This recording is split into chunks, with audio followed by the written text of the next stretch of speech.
most people don't even make a resolution anymore. Why? Because they've made them from years and years and years, and they know they're not going to follow through. So after a while, who wants to disappoint yourself? Who wants to be upset with yourself? Why even bother to set a new standard for this year? You know it's going to be the same as last year. If you're the kind of person watching this right now, and you've actually opened this email and you haven't shut me off already, then obviously that's not you. So the question is, what is it that makes us even want to make a resolution?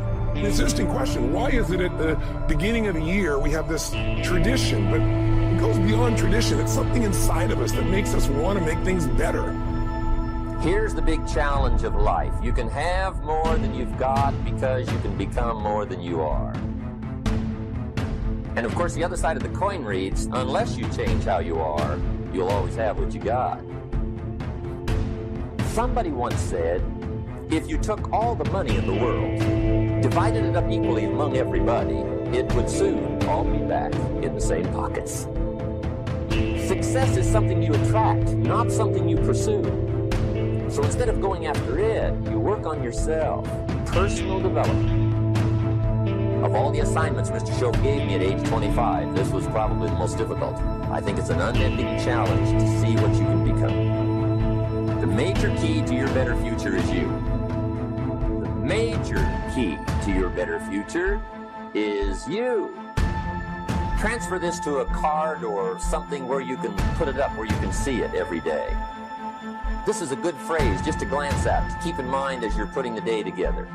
If you'll just let this talk to you during the day, I found it to be tremendously helpful. Statistics show that 95% of the people that actually made a New Year's resolution have already broken it by today. And that's if you even made a resolution. Now, if you're the exception to that, I'm thrilled for you, and I support you, and I say keep rocking it. But if you've missed, maybe I could drop you a quick little message or two here that can help you not only recover, but get way beyond just making some New Year's resolution and make some real lasting change in your life. Life is not just the passing of time. Life is a collection of experiences, their frequency and their intensity.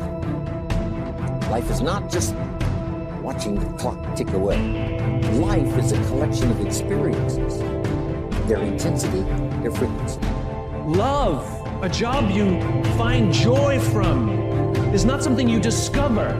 It's not like, I found love. Here it is. I found a job I love. That's not how it works.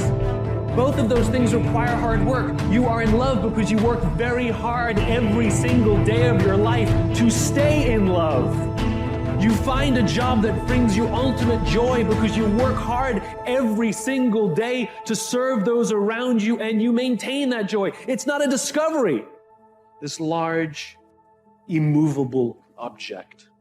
Life, career fulfillment, relationships are journeys. The problem is, this entire generation has an institutionalized sense of impatience. And do they have the patience to go on the journey to maintain love, to feel fulfilled? Or do they just quit and on to the next, dump and on to the next, ghost and on to the next? God didn't bring you in this world to be average. God didn't bring you in this world to wake up and die one day and just be another person that lived and died and didn't do anything significant in this world. You're still alive.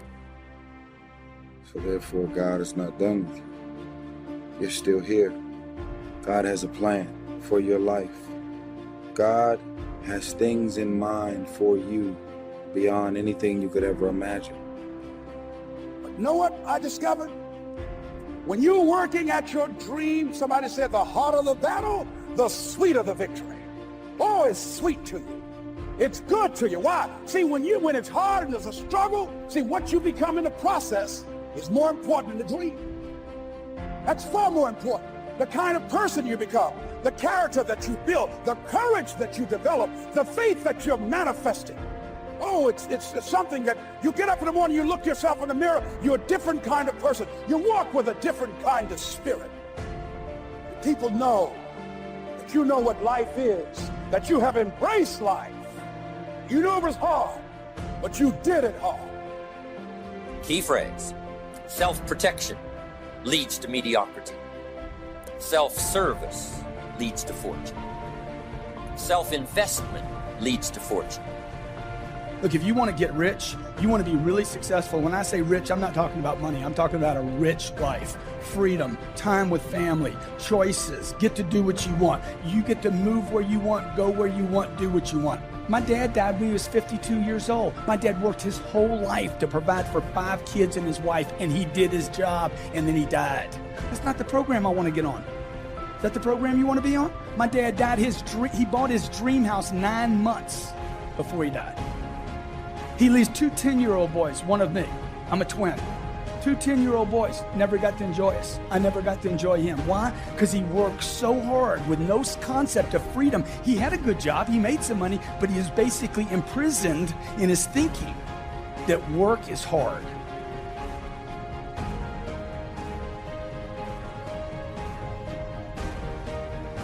I want you to focus on you. Sometimes you can get caught up in the distractions of life that you forget the main thing, and that is taking care of you. As I said, that life is based upon transformation, disruptions, and miracles. But in the midst of all of this, I want you to write this down.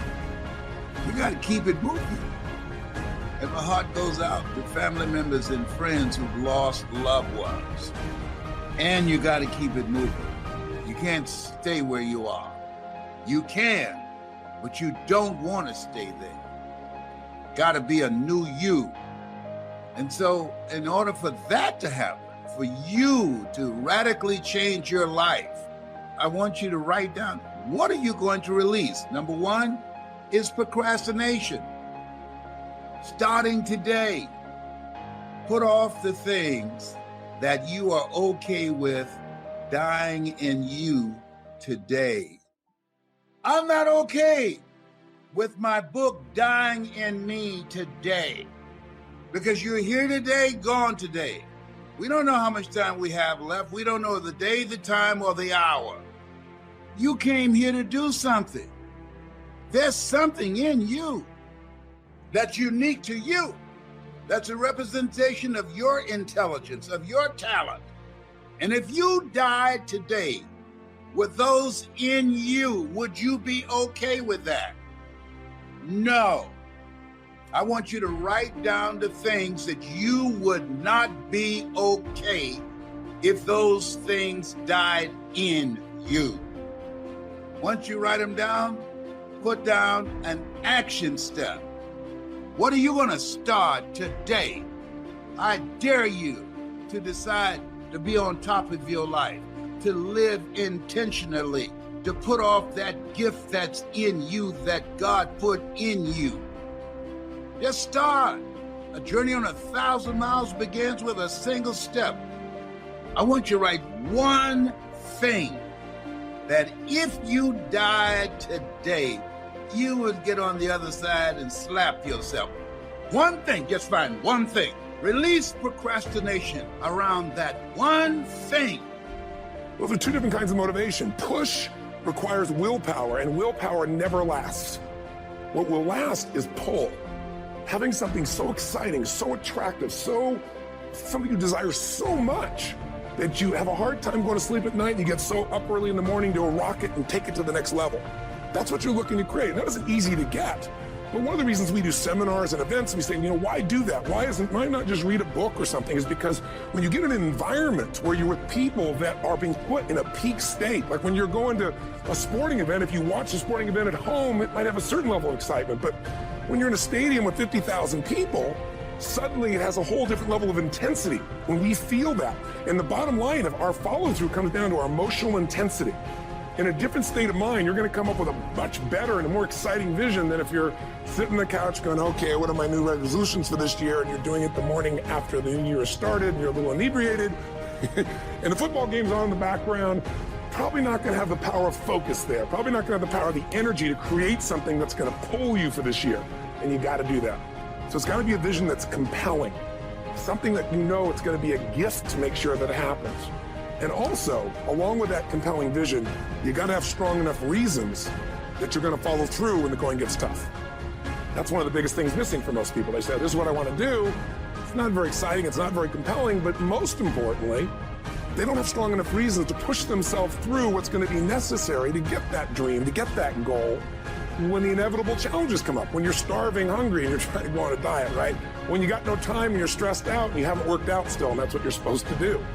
When the economy gets tight and what you thought you're going to do doesn't work, and so you give up on the goal instead of finding another way to get there. You don't let the fear take you over if you've got strong enough reasons.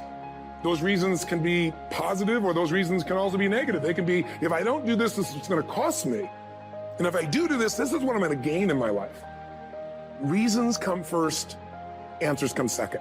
If you get a compelling vision and you got strong enough reasons that will push you through the tough times, you're going to do things other people don't do. Instead of collapsing, even if you get off target, you won't go, oh, I blew it. You'll get right back on target, make the change, make things happen. And I know you've done this in many areas of your life. Just think about it again. I'm not teaching you something really new here today. I just want to remind you of what your soul knows. You got to change, you got to improve, and you got to go through a simple process fundamentally to make that progress. First step, vision that's compelling. Second step, make sure that there's strong enough reasons to follow through. Third step, you got to review it and feel it every day. I mean, anything. Have you ever had this happen in your life? Has there been anything in your life that you've ever wanted so badly? You were so desirous of it. You had such a hunger for it that you couldn't stop thinking about it. Could have been a career move, could have been when you were a kid, a car, it could have been a relationship, it could have been anything, but you were obsessed. You wanted to make this happen. You wanted to attract this to your life. You just wanted something. And you didn't even know how to get it. But it was so compelling to you. You kept thinking about it every day, envisioning it, imagining it, feeling it. And then stuff happened. And suddenly you started to attract people or situations to your life, and it just came together. Like, you didn't even have a total plan. It was just that it was so a part of your focus with so much intensity and emotion so often that it sensitized you to notice anything that could get you there. Getting things is not going to make you happy.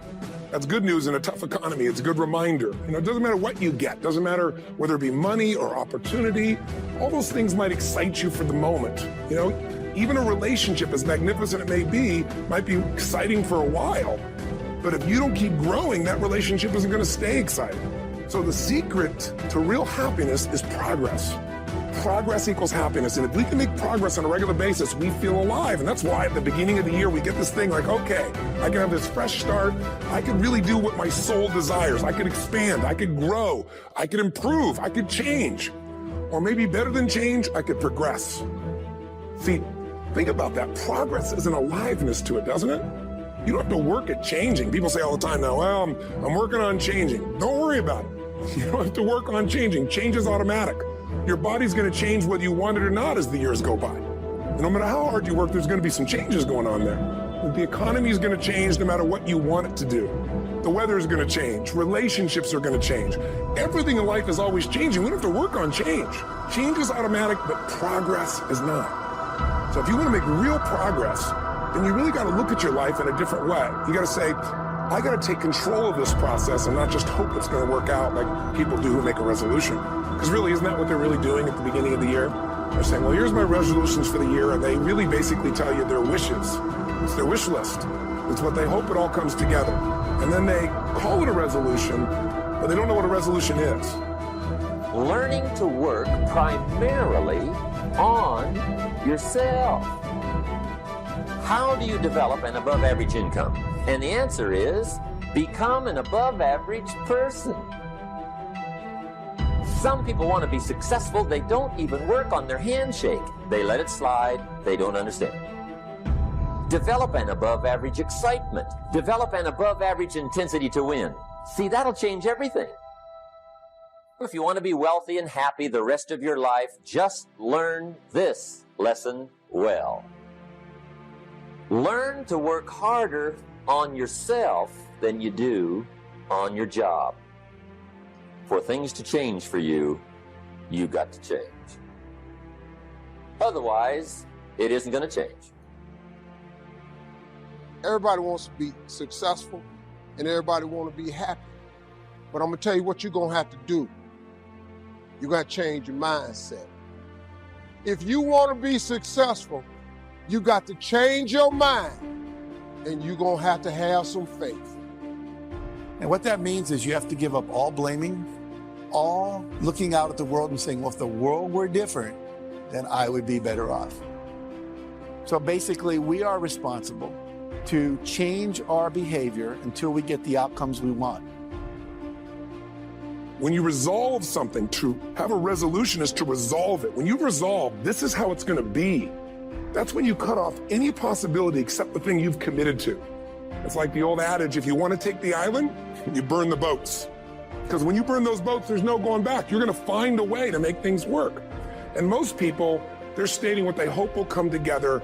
And if it doesn't happen, then they're disappointed, but they're not too disappointed because they're not too vested. What does it take to successfully create a lasting change in your life? To not only have a New Year's resolution you follow through on, but really have a lasting change? Well, the first step for lasting change is very much like making a New Year's resolution. Fundamentally, it's the same. The first step is you got to have a vision for what it is you really, truly want. Not what you think you want or what you should have. I mean, what are most people's New Year's resolutions? I'm going to stop eating sugar. I'm going to stop smoking. I'm going to lose 10 pounds. The problem with that is it's not very inspiring for most people. It's not telling you what you're going to get. It's only what you're not going to do. And it's kind of hard to have you move forward with that. A vision is about what you're here to create. A vision that really works is one that excites you. If you say, well, my resolution, my goal, my outcome for this month, this week, this year is to lose X number of pounds, that's okay, but it's not very compelling. It has to be a compelling vision. It's got to have something that has the power to pull you, not something you have to push yourself to do. When we start questioning ourselves, we're instilling doubt in our brains and especially in our subconscious that is keeping us from going full force towards the goal. Is it easier to go towards a goal that you know 100% you're going to achieve and pour all your energy into it? Or is it easier for you to pull back and not put all your energy into it and all your resources and all your time and all your knowledge because you think it might not happen because there's a slight doubt? People that say they have dreams and want to open a business or want to do something differently than what they're now doing, they don't like their jobs, they're unhappy, they're unfulfilled. People who say they want to improve their income level, look at how they spend their time. Commitment shows up in your life in what you do. There's no easy way around it. No matter how talented you are, your talent is going to fail you if you're not skilled. If you don't study, if you don't work really hard and dedicate yourself to being better every single day. I love the process. I love the thought of working for what I want. And I firmly believe you're never supposed to wish for it more than you're willing to work for it. Your expectations never supposed to exceed your efforts. But a lot of people, they wish, and they're not willing to work. And the great thing about life has a funny way of testing all of us and seeing how bad we really want what it is that we say we want. I've never really viewed myself as particularly talented. Where I excel is ridiculous, sickening work ethic. While the other guy's sleeping, I'm working. While the other guy's eating, I'm working. You want to take care of yourself. I don't think that as a participant in life, you cannot be committed. You're either committed to mediocrity or you're committed to greatness. You're either committed to being productive or you're committed to being non-productive. You're committed to being happy or you're committed to being unhappy. Here's the next one. You live with intensity. You might as well turn it up a notch or two after this weekend. Why not? Invest more of you in whatever you do. Be a little stronger, be a little wiser. Step up your vitality, contribution. Put everything you got into everything you do, and then ask for more vitality and more strength and more vigor. More heart, more soul. No one can make you do or not do what you say you're gonna do. Tell yourself every morning, I'm gonna stick to this, I'm gonna do this, I'm gonna strive for this goal. I'm not looking forward to December. I'm not looking over the whole year. I'm focused on today.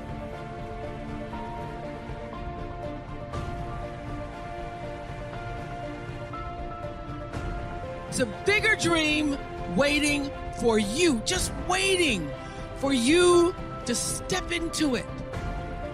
To step into it. Your life is big. Your life is huge. And we spend so much time wanting to be in somebody else's life. And you don't get honored, you don't get revered, you don't get celebrating wanting what somebody else has, because that which created you, divine intelligence that dreamed you from before your ancestors ever knew they would become your ancestors, that which dreamed the seed of you, wants you to know how special, how wondrous, how mysterious, how complex, how glorious, how phenomenal you are. And you get no credit messing in somebody else's territory or trying to have power over something you have no control. Another one of my favorite teachings is The Wizard of Oz. When the Wicked Witch of the West says, go away from here because you don't have any power here, you have no power in any territory other than your own. Oh, but you are the master of that. You get to be the master of your own fate. You get to be the captain of your own soul. And if you just manage that, if you just took care of your territory, oh, the glorious, glorious, glorious, wondrous, wondrous opportunities and possibilities that are waiting for you. So the question is, what are you resisting? What are you pushing against? What are you not allowing? What are you blocking because you have this idea of who and what you're supposed to be, instead of leaning into the dream that's already been created and waiting for you. It's waiting for you. And the second, it's an instant thing. It's a shift in the way you see yourself and the power from which you have come. It all comes down to the inner game, my friends. Changing your life is a change in the inner game. The outside world you can't control, but you have absolute control over this one if you learn the dynamics of what shapes you. And identity is one of those simple, clear, fundamental basics that if you start to shift it, everything else will shift in your life as well. Some people, by the way, have to have more than enough money to do what they want, when they want, where they want, with whomever they want, contribute the way they want. And if that's their must, they find a way. I know that sounds overly simplistic, but it's true.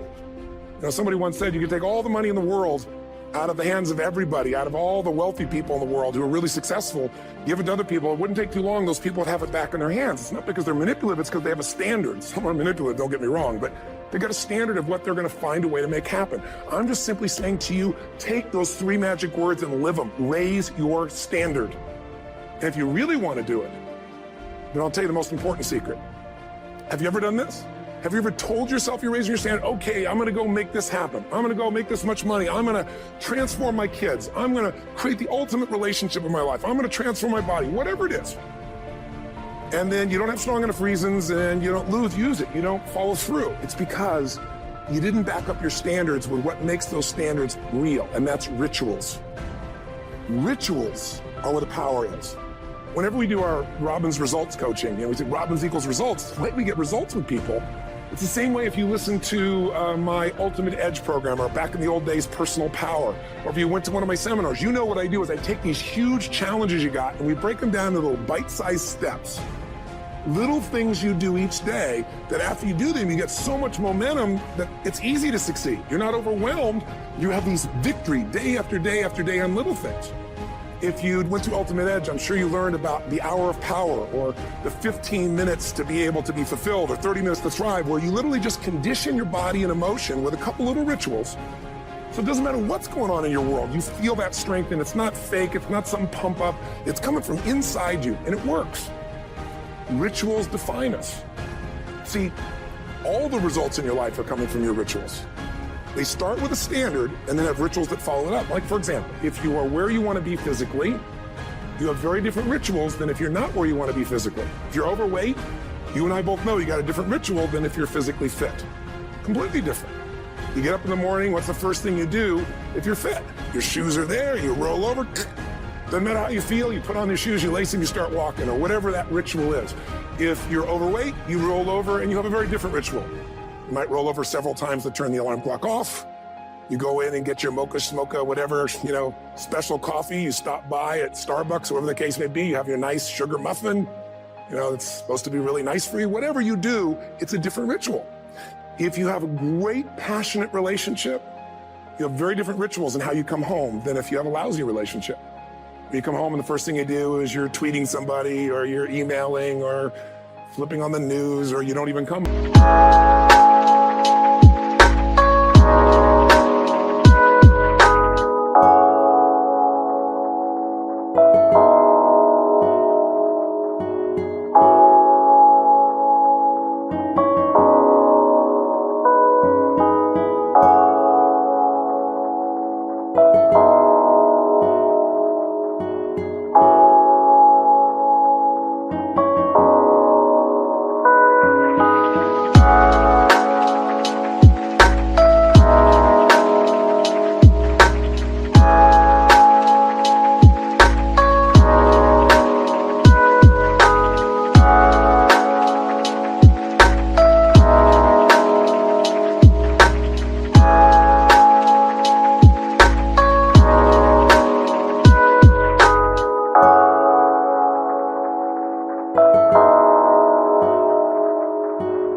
What are the rituals? Whenever I study people that are successful, what I look for is what's the standard they hold themselves to? And then what are all those little rituals that add up? Because think about it. Success and failure are not giant events. They don't just show up. You don't just suddenly become successful or suddenly have this cataclysmic event that makes you fail. It may look that way, but failure comes from all the little things. It's failure to make the call. It's failure to check the books. It's failure to say, I'm sorry. It's failure to push yourself to do things physically that you don't want to do. And all those little failures day after day come together until one day some cataclysmic event happens and you blame that. That event happened because you missed all the little stuff. Do you agree with me? And success, by the way, is not some overnight event. It's all these little things. Success is having a vision. Success is making it compelling. Success is really seeing it and feeling it every day with strong enough reasons. Success is feeling the sense that I'm here to grow and I'm here to give something to the world more than just myself. Success is caring about other people. Success is calling and saying, I love you in the middle of the day for no damn reason. Or sending a note. That'll change your relationship. Have a ritual of something funny, playful, or a surprise you do. How many relationships are dead today because they have no surprise rituals anymore? You need to have some rituals, some cool things you do that nobody else does that gives you a better life than anybody else has. I'm certain that part of the reason why people let goal setting slide is because it is a lot of work. As I said, you'll be constantly revising your lists of short-range and long-range goals, rearranging them, refining them, redesigning them, establishing different priorities, adding new goals, perhaps deleting others. It's interesting that so many people work hard on their jobs, but they don't work hard on their futures. They let that slide. Some people live such mediocre lives that at the end of the day, they don't know whether they're winning or losing. They just go through life with their fingers crossed. I know most people don't make definite plans, but don't let that be you. The guy says, well, you work where I work, but the time you get home, it's late. You've got to have a bite to eat, watch a little TV, and get to bed. You can't sit up half of the night and plan. And this is the guy who's behind on his car note. He's a good worker, hard worker, sincere. But I've discovered that you can be sincere and work hard all your life and wind up broke and embarrassed. You've got to be better than a good worker. You've got to be a good planner, a good goal setter. You've heard the old saying, the people who fail to plan are planning to fail. It's true. So work on your plans. Put yourself in the top few percent who put this power to work for themselves. Writing your goals down also shows you are serious. And to do better, you must get serious. The first key to discipline is awareness of the need for and the value of discipline, and especially the discipline to make the changes. What will it take? What must I do? And what must I become to get all I want from my life? The second key is the willingness. More than that, the eagerness to maintain your new discipline deliberately, wisely, consistently.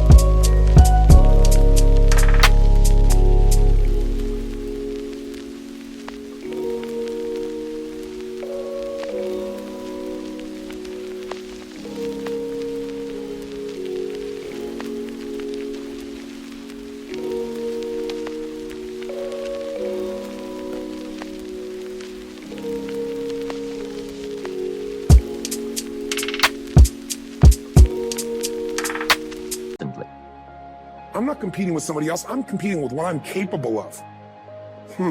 Magic formula. Because most of us lower our standards. Why?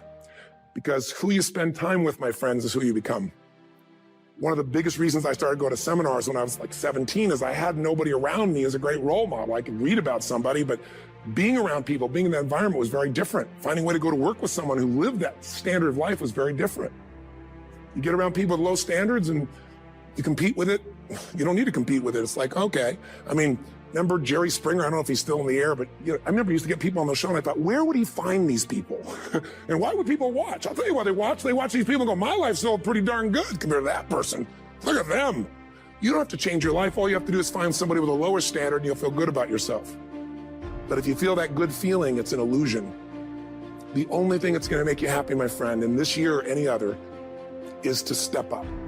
It's to raise the standard. It's to discover what you're capable of and feel that incredible power of pushing through whatever's holding you back and get to the other side of more of your true self. That's what this game's all about. And look at the best of the world in anything. Tiger Woods, what's his vision? To win golf tournaments? No, to be the best that ever lived. That's his goal. That's his vision. But here's what's interesting. He backs it up with rituals. If you just have a vision and you don't have the rituals, stop lying to yourself. His rituals are, he started doing things nobody did before. He went and started lifting weights. Golfers lifting weights? No way. He went out and he changed his swing when he was the best in the world because he realized in order to be the best that ever lived, he's gonna have to change his swing. If you know anything about golf, you don't change your swing when you're the best. And he went and retrained himself because he has different rituals than other golfers. Now many people are modeling his rituals to get better. It's amazing. You know, you look at somebody like Michael Phelps, the 2008 swimmer, won 7, only 2 people, I think, in history, if I remember correctly, that have gotten 7 gold medals in one session. And here's a guy, he's got number 6 under his belt, and he's exhausted, and he's going in for that final swim. I'm sure you remember. And how does the guy win? By 1/100th of a second. Do you think that was some massive skill that got him over the top? Or was it a standard that says, this is who I am? I am the champion. And no one is taking this from me. And somehow in those final milliseconds, 100th of a second, he pushed himself just beyond his competitor. But you know about Michael Phelps? What allowed him to be able to push beyond that moment is his rituals. Go study the guy. Most people who swim have these unbelievable workouts. He does 2 and 3 of those workout sessions a day. All the other swimmers in the beginning thought he was insane. You can overtrain, you can't do that, it's not physically possible. But he had a standard and the rituals to back it up. So here's my final message to you, because I've gotten carried away. I thought I was gonna send you like a 5-minute message, but as you can see, there's no script here. It's just me going a little crazy with you, but I wanna really see you get what you want this year. Don't let this year be like last. And if last year was great, still don't let it be that way. Raise the standard. If your life is perfect and extraordinary, you darn well know you're not gonna be happy unless you keep making it better. That's what makes us feel alive. It's not what we get that makes us happy. It's who we become and what we're able to give because we become more. That sense of contribution is what creates the deepest meaning. So here's my assignment for you if you want one. If you want to go from conversation to some action, here's a simple thing to do. What's an area of your life right now that you really want to improve? What's an area that's important to improve? If your body's great, how about your career? If career's great, how about your relationships? Intimate one especially, or your kids. Or your relationship with your creator, your spiritual side of your life? Or is it your finances? Figure an area that really matters. Decide on that area. Number 1, write down what your life is like in that area right now as specifically as possible. So you might say, well, I'm 13.5 pounds overweight, whatever the weight is, whatever the situation is, or my body fat's like this, or I wake up exhausted in the morning, and you write the truth of where you are right now. So you're real clear. Or I'm not in a relationship. I say I want a relationship, but I'm not in one, and I don't seem to find them. All the good ones seem to be gone, is my belief. You know, and I really do want one, but I don't have it. Whatever your definition. Or I'm in a relationship, and God, I wish I wasn't in a relationship. I'm planning my escape. Wherever you are. Or I have a wonderful relationship. We love each other, but there just isn't enough passion. Just write the truth of where you are. The area you want to change, but write how it is. Achieve greatness in little things. Take on difficulties while they are still easy. Do great things while they are still small. The sage does not attempt anything very big and thus achieves greatness. Greatness comes from being in the moment, here, present, in the now. The sage confronts difficulties, but never experiences them. This is the idea of thinking small. And finally, I'd like to see you change from this thought. Change from seeing yourself as separate to seeing yourself as connected to everyone and everything in the universe. Here's the secret of making it a great year. Every day, serve someone. Every day. Every day add value to people. Every day serve one. Every day live the intentional life of doing for others, sometimes what they cannot do for themselves. And if you will put people first and add value to them and serve them, it becomes absolutely amazing what you and I are going to have and achieve, how we're going to help people, and in return, how it comes back to us. Benjamin Franklin said this: "No one is useless in this world who lightens the burden of someone else." If you're helping someone else lift a load in your life, you become a very useful person. Mahatma Gandhi said that the best way to find yourself is to lose yourself in the service of others. But perhaps on this kind of a theme, my favorite quote is from Albert Schweitzer, who said, "I don't know what your destiny will be, but one thing I do know. The only ones among you who will be really happy are those who have sought and found how to serve." Well, he's right on. The happiest people are not always the most successful people, but they're the ones who serve the best. I've met a lot of unhappy, successful people, haven't you? But I've never met an unhappy person that gave their life of serving and giving and adding value to other people. Martin Luther King Jr. said, everybody can be great because everybody can serve.